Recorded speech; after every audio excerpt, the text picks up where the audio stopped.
delicatessen.com. All right, my guest is here. Josh Bernstein is a talk show host. He's the author of Preserving Liberty, Bold and Brave Solutions to Save America and Create Permanent Freedom. Again, that book is called Preserving Liberty. And his website is jbushow.com. jbushow.com. Josh Bernstein, welcome to the Wayne Allyn Root Show. How are you? I'm doing great. It's great to be back on the program with you, Wayne. And I just want to say, first and foremost, thank you for all the hard work and dedication and patriotism that you've shown throughout your entire career, but obviously making sure that President Trump has the right ideas at the right time and doing a wonderful job of kind of filling his head with really good limited government type solutions to help save this country, because I certainly feel as though yourself and many others had a hand in this victory. So God bless you. Thank you, Josh. Really appreciate it. The drones over New Jersey, that's the main reason that you're coming on the show today, is talk about the drones, not only New Jersey, but throughout the Northeast. What's your theory about the drones? I have several theories, and I don't know which one is true, but I'm dying to hear what you think about them. Why we have these drones over our heads in New York, New Jersey metropolitan area. What is that about? You know, it's really scary. That's the first thing that I'll say, especially because of the lack of communication between the State Department, the Biden outgoing regime, and the quote unquote experts out there. They're all mum. They're not really saying what's going on. So I have to, unfortunately, then err on the side of caution. And the way that I see this is it's either Iranian or Chinese or, quite frankly, both. Now, let's not forget, in June of 2019, one of the American drones was shot down over the Straits of Hormuz in Iran, and they were able to gather up that wreckage. But more importantly, they were able to also send in experts and engineers, and they were able to reverse engineer that technology in that drone. So there's no question in my mind that it's possible that they have enhanced those measures as well, because of some of the things that we're hearing about how the drones are just disappearing in the middle of the sky, or people's cars are breaking down when they're trying to follow them, and all kinds of crazy things.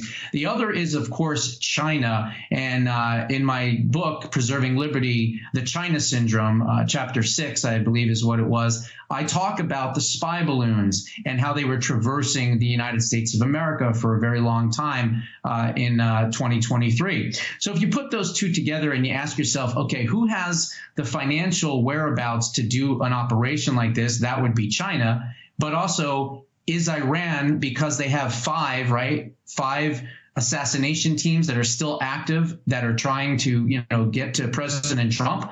So I look at it this way, and I say this: let's err on the side of caution. I think that President Trump would be smart to actually have his inauguration inside in a secure military installation, get sworn in early, and then once you're sworn in and you're president, then enact the military to go after these drones and shoot all these drones down out of the sky. I really think that it's possibility, if God forbid the government is somehow complicit in this and they're allowing this to be in the airspaces, I think that not only President Trump could be in danger, but if his entire cabinet is at this inauguration, I mean, you could wipe out MAGA in one shot. And so I think President Trump needs to really seriously think about this inauguration, buck the trend. He's much more important alive than dead. We need him to help make America great again. I'm not trying to scare people, but I am using logic here. And if the government's not telling us what it is, then we sadly have to think of the worst and not the best. Yeah, no, look, I agree with you. I'm going to be at the inauguration, so wiping out MAGA would wipe out Wayne Allyn Root too. And I'm scared about going to the inauguration. As I said to my wife, they're trying to start World War III. The drones are an issue. Now there's balloons above us. Some are saying there are American CIA drones looking for a radiation or radioactive materials for a dirty bomb. Who knows what they're planning? And the inauguration would be the perfect place to do it. But he's my friend, and I feel like I have to be there for him. So I'm planning to be there, but I sure hope that they have some way to keep us all safe. Let's not forget, Josh, really what's scary is that till the moment he swears in, puts his hand on the Bible and swears in as president of the United States, the entire security is being run by the Biden administration. You know, they're either the worst evil, complicit people in world history with, you know, communist enemies of the United States, or they're the most incompetent nincompoops in world history, or a combination of both. So they're the ones in charge of security. Scary to think about.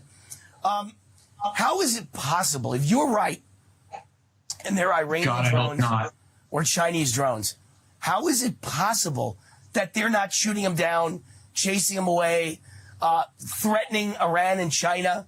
You know, we're going to destroy you if you open fire. You can't spy over our military installations and our nuclear. How could they allow this to happen? If this is true, then the people running our country are complicit traitors, right?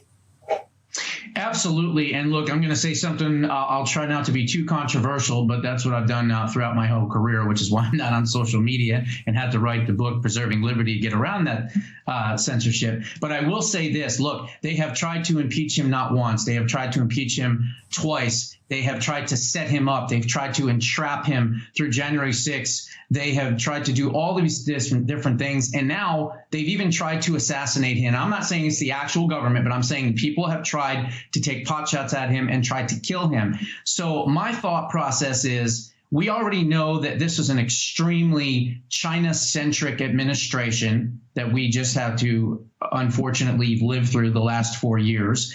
And we know that the Chinese worked with the American government at that time to basically unleash this virus, right? We know that the Wuhan lab leak was a lab leak. I talk about it in my book, Preserving Liberty. And we know that it didn't come from a wet market. We know it wasn't natural origins. It came from there. So if they're willing to work with the Chinese government, right, EcoHealth Alliance, Ralph Barrick, all the people, Fauci, obviously, and many others that were entangled in all of that, who's to say that somehow we should give them the benefit of the doubt that they wouldn't try to do something because they hate President Trump? They've tried to put him in jail. They've tried to indict him a million times. I mean, we've got to err on the side of caution here.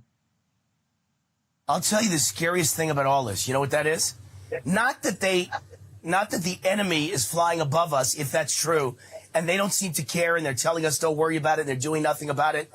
They haven't even told Trump what it is. He clearly doesn't know. He's put out tweets, or I should say posts, at Truth Social, because he doesn't tweet. He posts at Truth Social at Truth. He puts out truths. I guess you call them truths. And his truths say, if those are not American drones from our government, shoot them down.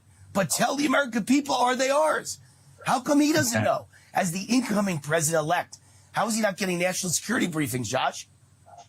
You know what? Look, I can't answer that. I know you're a lot closer to him than I certainly am. I've never met the man, and I know you have many times. So perhaps maybe, you know, you can kind of parlay some of these warnings and prophetic information that I'm trying to share to him. But I think that he needs to just understand that if the government is being quiet, he's not getting intelligence briefings. They're boxing him out.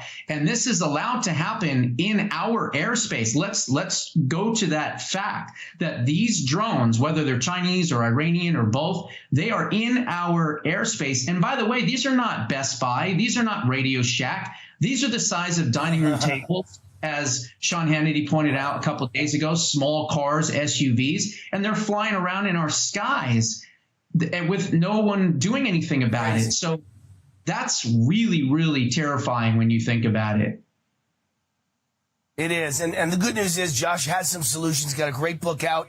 It's called Preserving Liberty, Bold and Brave Solutions to Save America and Create Permanent Freedom. There it is. Preserving Liberty by Josh Bernstein. We appreciate having you on. Time goes fast. They're screaming in my ear, 10 count. So we're on the way out. But Josh, I want to wish you a Merry Christmas, Happy Hanukkah, Happy New Year, Happy Holidays, all the above. Thank you for coming on the show. Thank you for being concerned about all of us who are attending the inauguration. I share your concern. Thank you. No problem. Anytime, any topic. And I pray for you. I pray for President Trump, the entire cabinet. And I pray, honestly, that I am dead wrong here, because that would be the best obvious solution. I'm Wayne Allyn. We'll be right back on The Root Reaction.